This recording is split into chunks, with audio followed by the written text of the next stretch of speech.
Hi, I'm happy to be with you here at the Global Software Education Conference 2020. My name is Leonardo Ortiz, and I'm the Vice President of International Alliances of Code.org. And it's a pleasure to be here participating in this conference. Last year, I had the opportunity to be in Korea and be attending several conferences and meeting computer science teachers from around the country. And now in this new scenario of the global pandemic, this is perhaps the best way for us to continue our dialogue. Today, I'm going to be talking about what Code.org is doing, how we see the opportunities and challenges of how to continue advancing computer science education, especially in this new era of AI and the growth of artificial intelligence in society. And then I'm going to invite a colleague of mine, Jake, and we're going to show you some demos of the types of lessons that we have so that students can learn about coding and they can learn about artificial intelligence as well. So we're going to be here talking for the next 40 minutes, and I'm going to share some slides so that we can, walk through these topics that are very important. So, as I mentioned, I'm part of Code.org, and one of the things that we have seen in the past few years is that technology is everywhere. I think everyone knows that already. We have been in a very rapid pace of accelerated change, and the use of digital technologies are present in the workplace, in the way in which we learn, in which we communicate with our loved ones, the way in which we do commerce, engage with government, etc. People call this the fourth industrial revolution, and some countries are more advanced on this journey. South Korea is a great example of a country that has adopted technology in a way that it's present in most aspects of society. Then this year started, and things changed for all of us with the global pandemic. It changed behaviors for those places where digital transformation wasn't a priority. Then we started to see how people rapidly had to adapt to the new scenario. And the global pandemic, of course, brought some changes and impacts in the economy and also in society as a whole. We started seeing social unrest in several places, in several countries, certainly in the United States where I live, but that is not exclusive to the US. And we saw that even countries that before the pandemic were having economic challenges or social unrest, it just exacerbated. So we're living in special times. The impact that the pandemic had in education was very, very hard. We saw it throughout the globe, how schools started closing at some moment. And this image that you see here is a map of the world at the end of March, beginning of April, where over 90% of the students in the world were impacted by school closures. And still, not everyone has been able to go back to school. And there have been places where kids have gone back to school and have to pause that because increased spikes in the pandemic. Right now, at this moment in October, we see that there are still around 30% of schools that are closed around the globe. So that is something for us to continue monitoring and thinking, basically, how do we rethink education?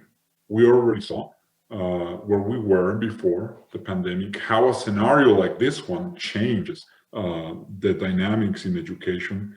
But this is a moment for learning. It's a moment to understand how should education systems be prepared to address future scenarios of disruption.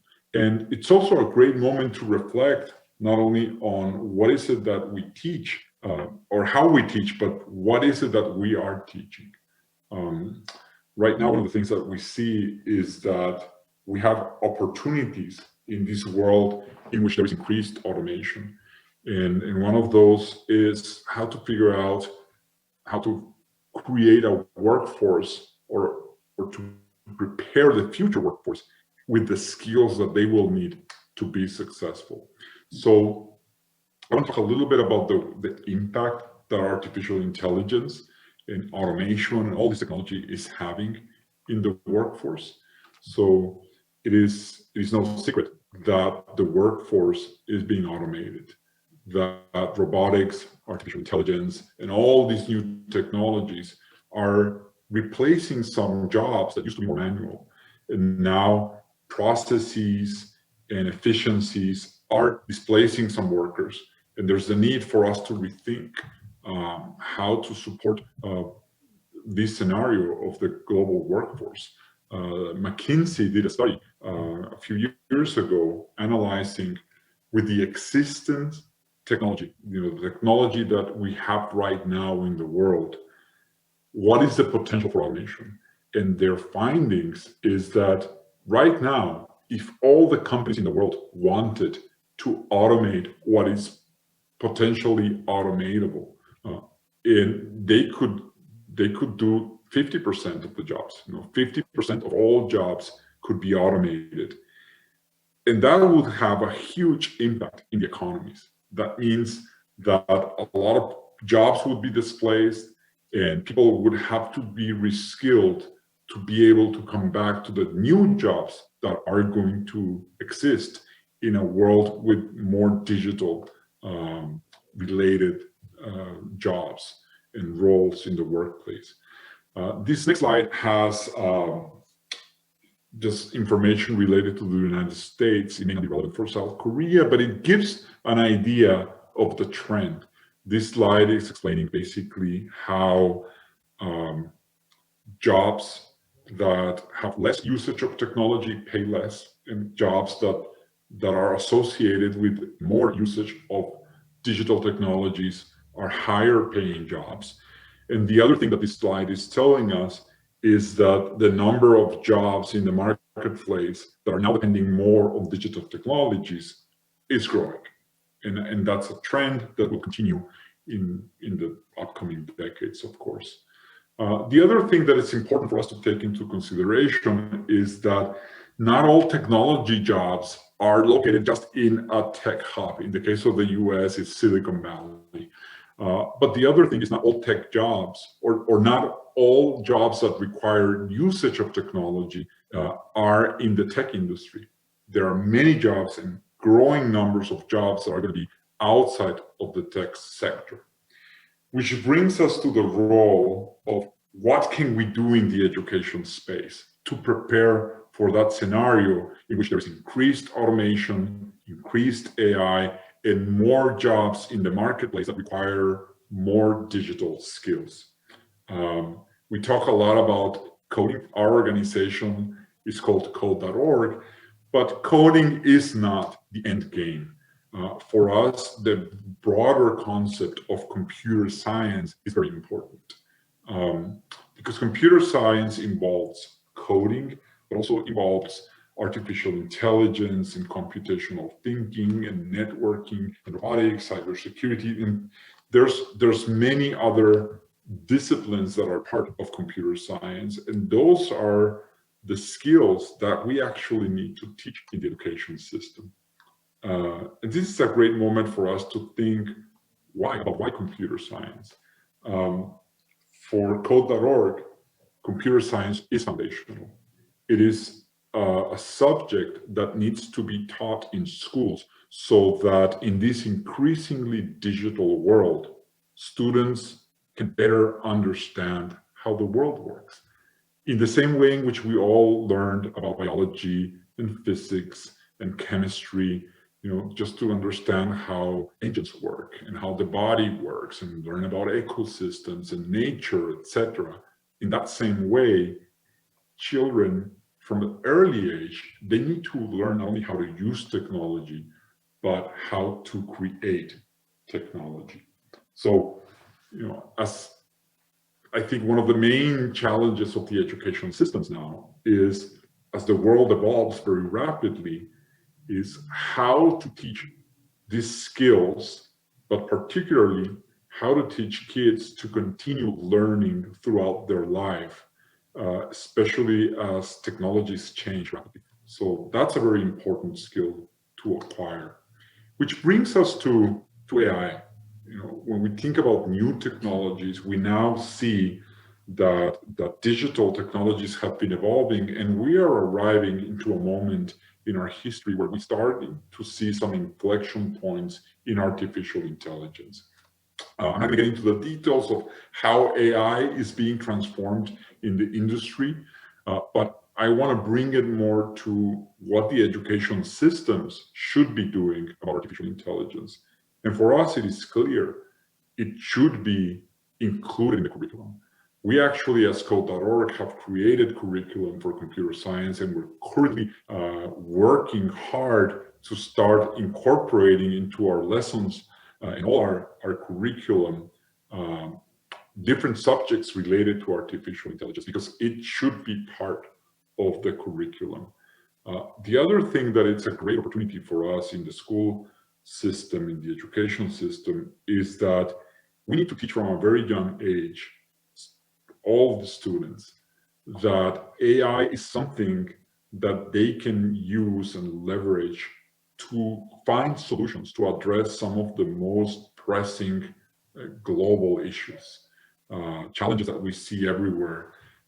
Comes like, for example, things related with environment and clean waters and addressing poverty and many other things that we see around the globe. AI can be a very powerful tool for finding solutions for some of our most pressing problems. And that is something that you start sharing and teaching from a very young age. Now, AI has its challenges, and there's a very important need to also teach the ethical implications of how people use artificial intelligence. Artificial intelligence, like any other technology, is just a tool, and it's a tool that can be used in a very positive way, but also in a negative way. And teaching ethics and ethics related with artificial intelligence becomes a very critical part of how we need to be incorporating AI in the curriculum.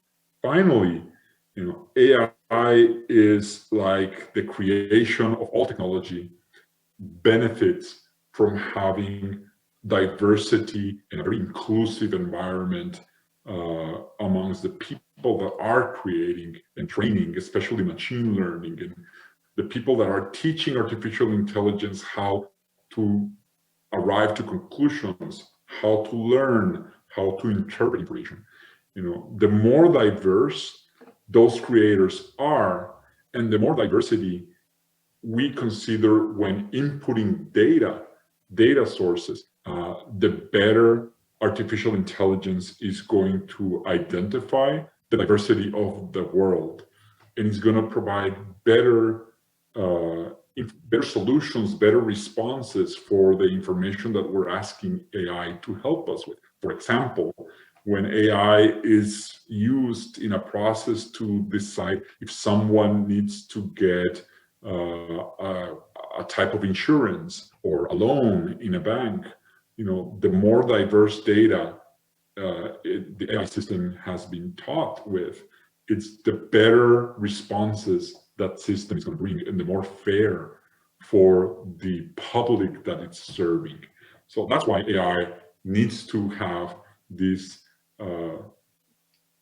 diverse and inclusive environment in terms of the people that are working on it and the type of data that we're training it with. And also, it needs to have ethical considerations at the center. We're going to talk a little bit more about it in a few minutes. Coming back to this, it's about not only fostering equity in a workforce that it's already out there, but how do we prepare future generations so that the workplace is more equitable? How do we make sure that everyone in the world is learning these new skills? Not only people living in cities, but also students living in rural areas. Also, how do we bring students from underserved backgrounds or from underrepresented backgrounds, whatever that means in different countries. There's always a segment of the population that is not having access.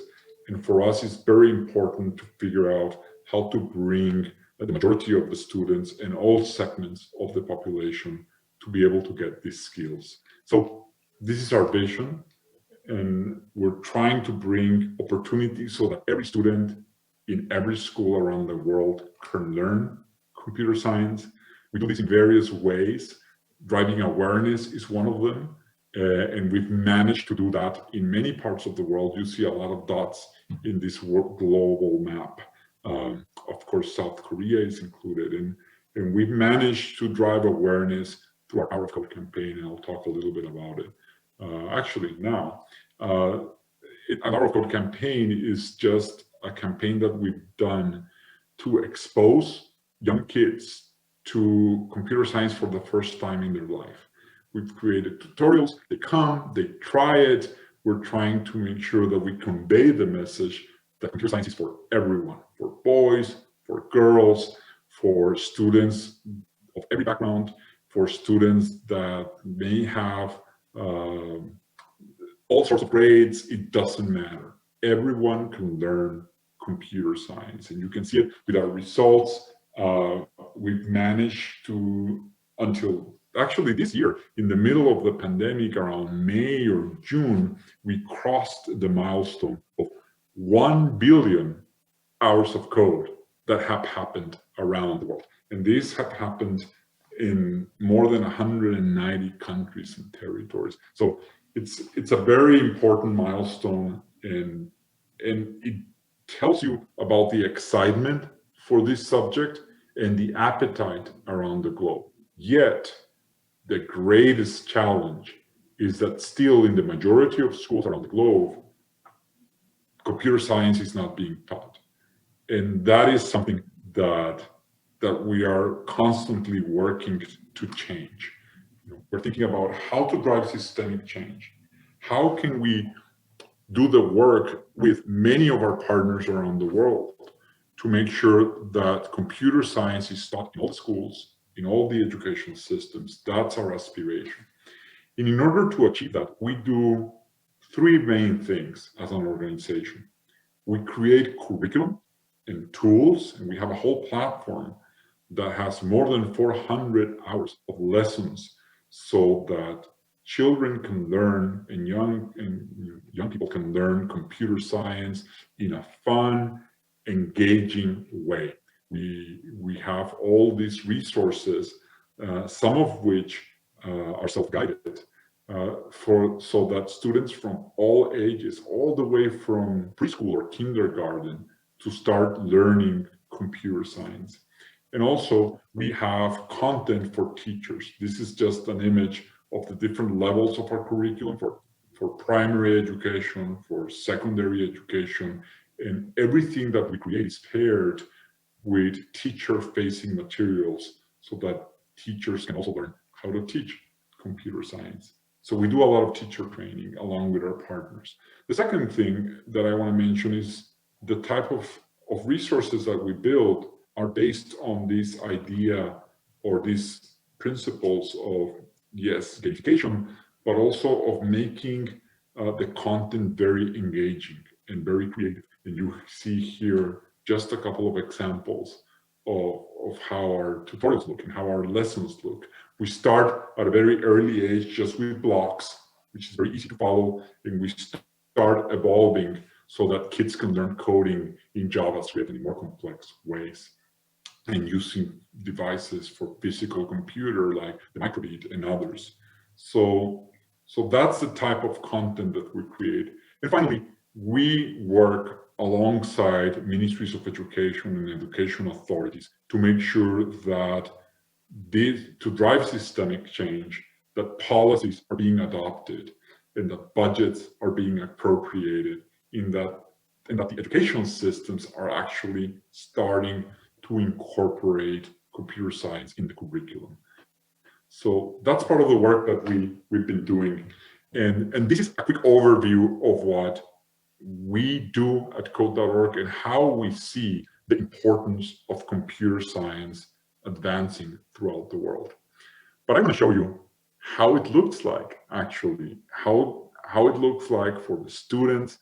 I want you to get a little bit of a taste of how it is to learn, especially to learn artificial intelligence using some of our resources. So for that, I'm going to invite Jake Bell, who works at code.org as well. He does international partnerships for Asia and the Pacific region, to join me, and we will both walk you through some of these experiences. So to do that, Jake, welcome. I'm going to stop sharing my screen for a minute so that we can. Hi, Jake. Do you want to say hello? Hi, Leo. Thank you so much for that introduction, for including me. I'll just say 안녕하세요. 저는 code.org에서 일하는 Jake Bell입니다. 10년 전에 제가 한국에서 살았어요. 그래서 아직도 한국어 조금 할 수 있어요. 그런데 이런 소프트웨어 교육에 대한 단어가 잘 모르겠어요. 그래서 앞으로 영어로만 하고요.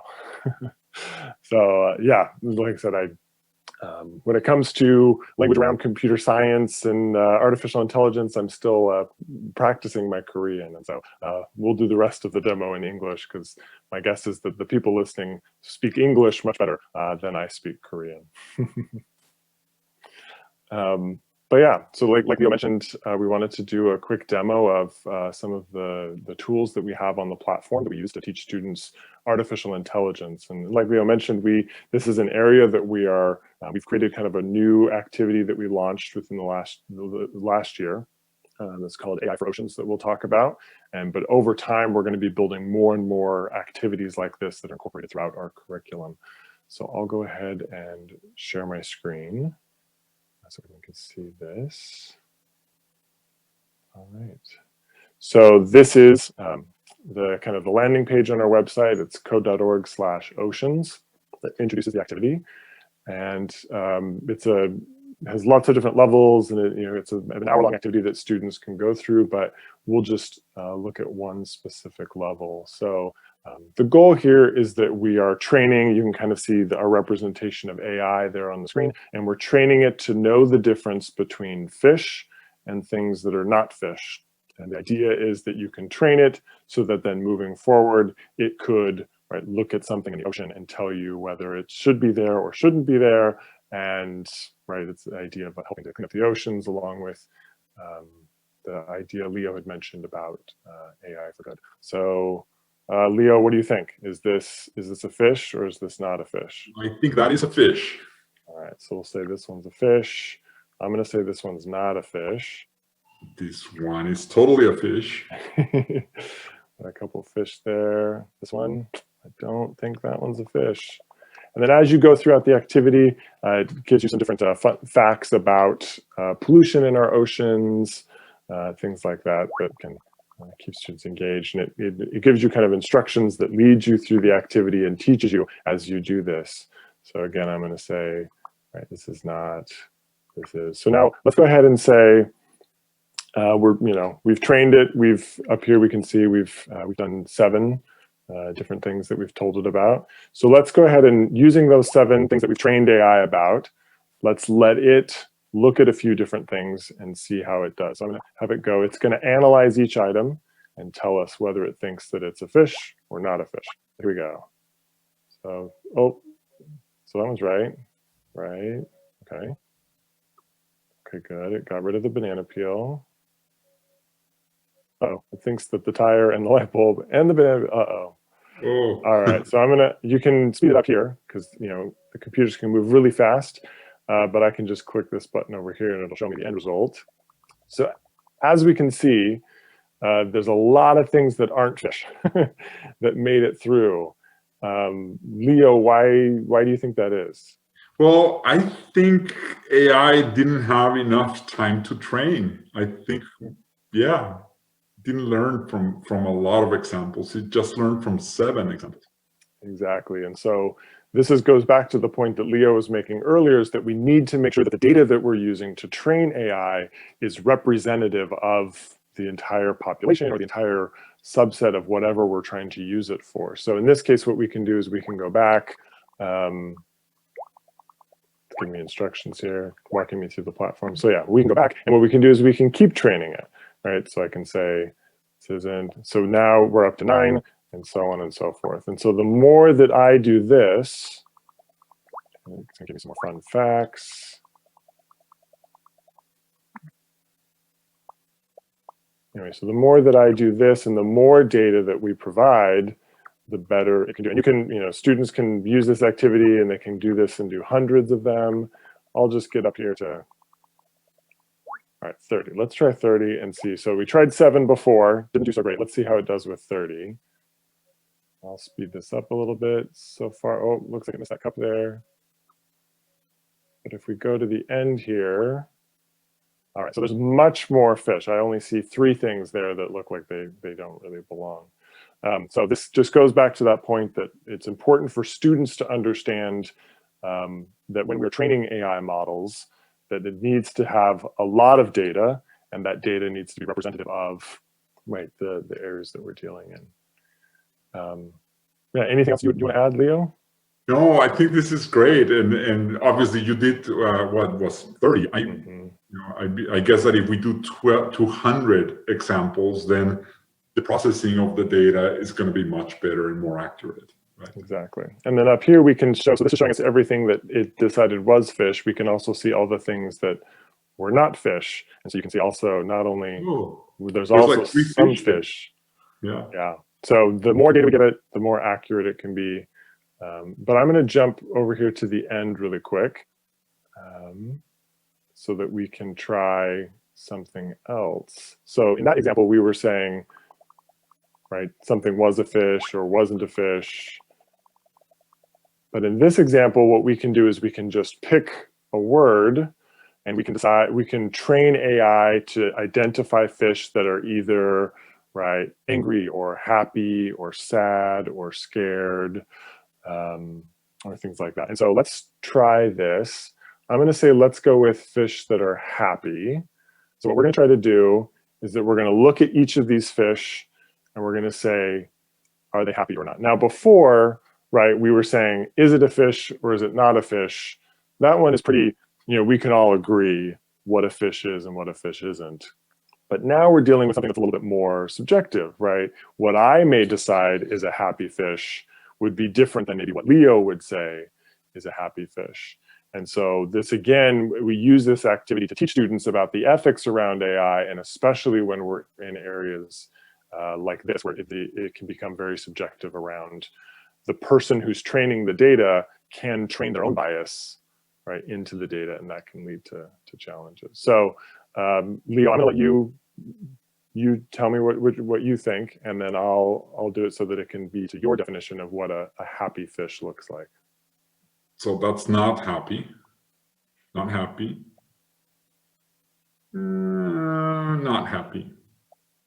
This is tricky. It can be like a creepy happy, but yeah, let's say that it's happy. No. No.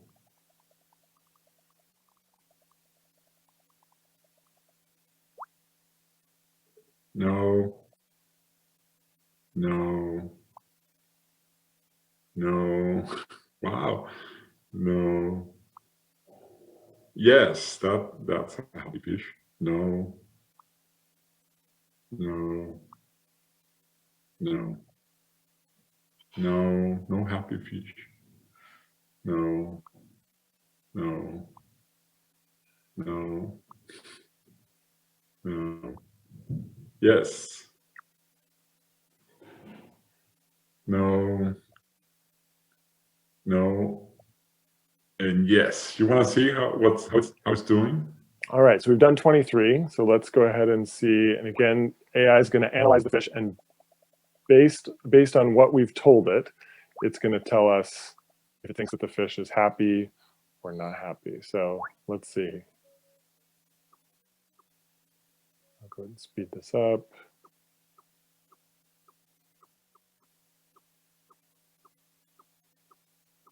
All right, so let's go ahead and jump here to the end so we can see.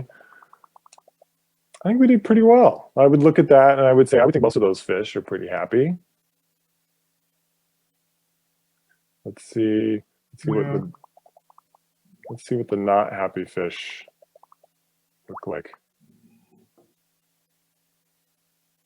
Yeah. So then one of the other things that you can do with the tool here is that you can see like what specifically it's looking for to decide whether a fish is happy or not. And it looks here like the mouth is the #1 thing that we've kind of trained AI to look for, is that based on its mouth shape, that decides if it's happy or not. And you can actually click on individual fish and it will tell you, right, each of these different things, what it thought was, made this fish look happy versus what it didn't. So this is great, Jake. It's a great example of how to teach the machine, but also a great example of how you can get it wrong if you're not teaching the machine in the right way, or if I'm biased, right? And if I think that something is happy when it's not, right? I can also teach the incorrect data to the machine. Yeah. So for example, you can look at all of the fish that are this same kind of bluish color. It thinks that the color is part of why, right? The color is the #1 reason why this fish is happy. When in actuality, the color probably had nothing to do with why you decided it was happy, right, Leo? No, I was actually looking at the mouth. Yeah, but so because we happen to choose so many happy fish that had smiling mouths that happened to also be that color, right? The AI model thought that color was an important aspect when actually it wasn't. And so again, this is why we need to give it as much data as possible and need to kind of rule out these cases like this. So yeah, and like I said, this activity has a lot more different levels and things that students can go through. There's different videos that teach students about bias, where they can hear from people that are working in the field of AI. And so highly recommend this as an activity for people to try. And as you can see, we have it translated into Korean as well. So if we have another minute, Leo, I'd love to introduce another tool that's actually not a Codero tool. Let's see it. So this is a tool that comes from Google. The Google team created this tool. It's called Teachable Machine, where you can interact with an AI. You can kind of train your own models based on what you want it to do. So this is probably a better activity. The AI for Oceans activity is kind of more fun for can work with younger students. This is probably something that I would recommend for older students. It is translated into a handful of different languages. Unfortunately, Korean isn't one of them, but hopefully soon their team will have translations for this. So let's go ahead. What we can do is these different classes are basically different kinds of things we want to train AI to recognize. So let's go ahead and, again, before we were training to see if the fish were happy. Let's see if it can tell if I'm happy. So we'll do happy, and then this other one we'll say is sad. So what about angry? Angry. Can you add one more? Yeah, we can add one. We'll have to see how good my angry face is. Okay. So then what we do is for each of these, you can either upload your own photos or you can take them with a webcam, and you provide it data, and then we're going to see if it can look at my face and tell me what emotion I'm expressing. So let's start with the happy one. So I'm going to turn on the webcam here so it can see me, and then we'll see if it sees that I'm happy. So I gave it 56 different images, and I tried to move around so it could get lots of different data around that. So now let's go over here to sad. Let's see if I can get it to tell that I'm sad.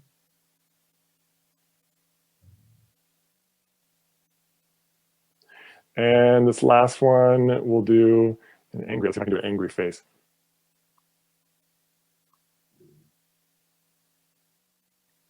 I don't think I have a very good angry face, but we'll find out. So once you have all of the data that you've put in, we train the model. And so what it's doing is it's going to go through all of those different images that we gave it. It's going to look at the ones that we labeled as happy, the ones we labeled as sad, and the ones that we labeled as angry.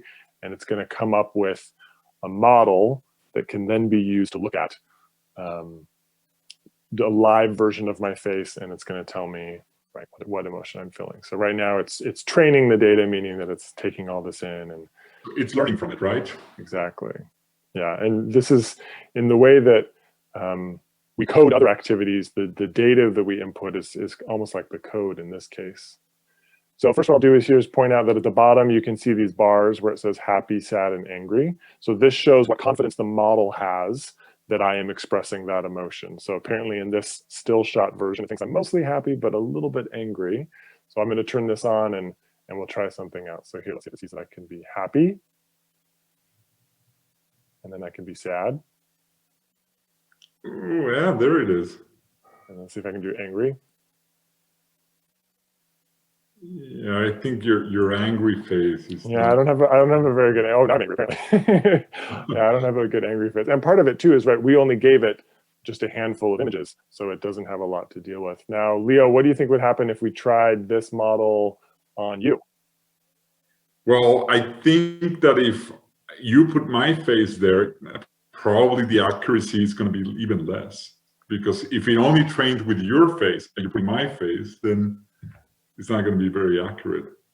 Yeah, exactly. So, because it's only had data about me, if it tried to guess the emotions of someone else, it would have no idea how to do that. And so, again, this is an area where we try to make sure that students understand that if the model is only given data or images about one race or one gender or one nationality or ethnicity or anything like that, then when it tries to be applied in other areas, it can cause a lot of mistakes. And there's some areas where that could just be, a mishap and it's not that big of a deal. But when you think about this being used in medicine, for example, and being used to diagnose diseases, it's critical that we understand that this has to be done in a certain way and that we're teaching that to students today. Thank you very much, Jake, for those demos. I think this is a great way to explain how we try to teach AI and the resources, some examples of resources that teachers can use to teach AI to their students. Now, to finalize our presentation, I just want to mention that resources like AI for Oceans, you can see that in our code.org platform. We currently have more than 55 million students with accounts.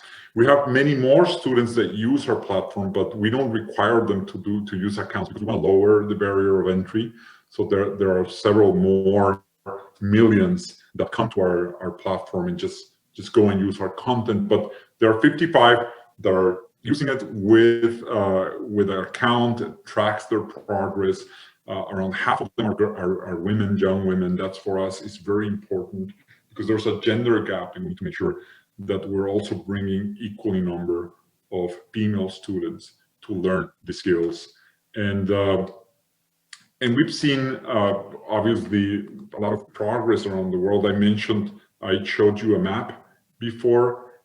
This is just a series of photographs that depict some leaders around the globe that have done an hour of code, that are now more interested in advancing computer science.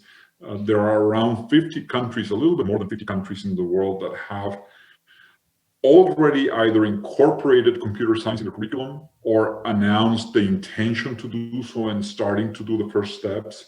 South Korea is definitely there. You're doing a great job in incorporating the skills in your education system. And I know that you would be the first ones to also recognize that there's more work to be done. This is just a constant journey, and we're happy to be also putting our resources at your disposal. We're currently finalizing the translation of our computer science fundamentals curriculum, which is the primary curriculum or curriculum for primary education into Korean, so that more students in South Korea can use our resources in the same way as they have been using our tutorials from the Hour of Code. So this is a movement. There are many organizations in the world like code.org, other nonprofits, governments, ministries of education, companies, and many others, enthusiasts that are trying to advance this subject. And this is, as I mentioned, just the work of many, many, many people. And we invite you to join us, to join the movement, try our tutorials, try our lessons, teach that to your students, if you have students, to your children, if you have kids.